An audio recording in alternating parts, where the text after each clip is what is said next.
اللہ تعالیٰ فرماتا ہے یا ایھا الذین آمنوا اذا تداینتم بدین الی اجل مسمی فاکتبوہ ولیکتب بینکم کاتب بالعدل ولا یاب کاتب ان یکتب کما علمہ اللہ فلیکتب ولیملل الذی علیہ الحق ولیتق اللہ ربہ ولا یبخس منہ شیئا فإن كان الذي عليه الحق سفيها أو ضعيفا أو لا يستطيع أن يمل هو فليملل وليه بالعدل واستشهدوا شهيدين من رجالكم فإن لم يكونا رجلين فرجل وامرأتان ممن ترضون من الشهداء أن تضل إحداهما فتذکر احداہما الاخری۔ اے ایماندارو، جب تم ایک دوسرے سے کسی مقرر کردہ میعاد کے لیے قرض لو تو اسے لکھ لو، اور چاہیے کہ کوئی لکھنے والا تمہارے درمیان طے شدہ معاہدے کو انصاف کے ساتھ لکھ دے، اور کوئی کاتب لکھنے سے انکار نہ کرے،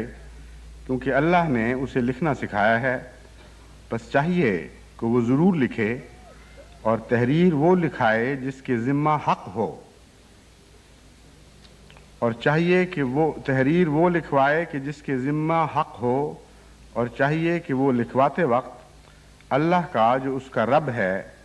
تقوی مد نظر رکھے، اور اس میں سے کچھ بھی کم نہ کرے، اور اگر وہ شخص جس کے ذمہ حق ہے نادان ہو یا کمزور ہو یا خود لکھوانے کی قدرت نہ رکھتا ہو، تو چاہیے کہ اس کی بجائے اس کا کار پرداز انصاف کے ساتھ تحریر لکھوائے، اور تم اپنے مردوں میں سے اس موقع پر 2 کو گواہ مقرر کر لیا کرو۔ ہاں، اگر دونوں گواہ مرد نہ ہوں تو موقع کی مناسبت سے گواہوں سے جن لوگوں کو بطور گواہ کے تم پسند کرتے ہو ان میں سے ایک مرد اور 2 عورتیں گواہ بنا لیا کرو۔ 2 عورتوں کی شرط اس لیے ہے تا ان میں سے اگر ایک بھول جائے تو اس صورت میں دونوں میں سے دوسری اسے بات یاد کرا سکے۔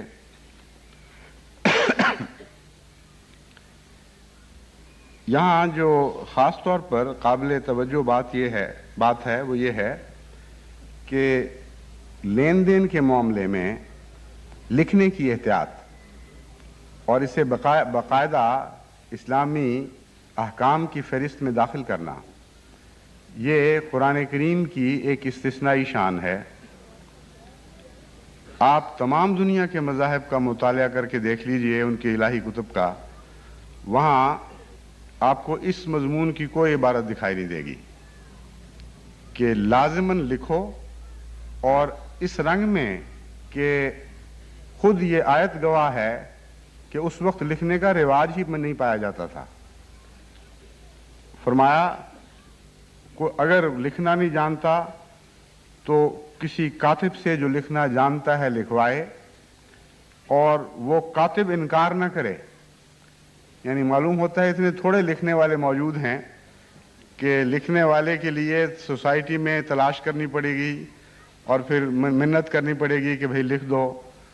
تو وہ عبارت واضح کر رہی ہے اس بات کو کہ شاذ کے طور پر ایسے لوگ موجود ہیں جن کو تحریر آتی ہے۔ اس زمانے میں لین دین کے معاملات میں ایسی واضح تعلیم حیرت انگیز ہے،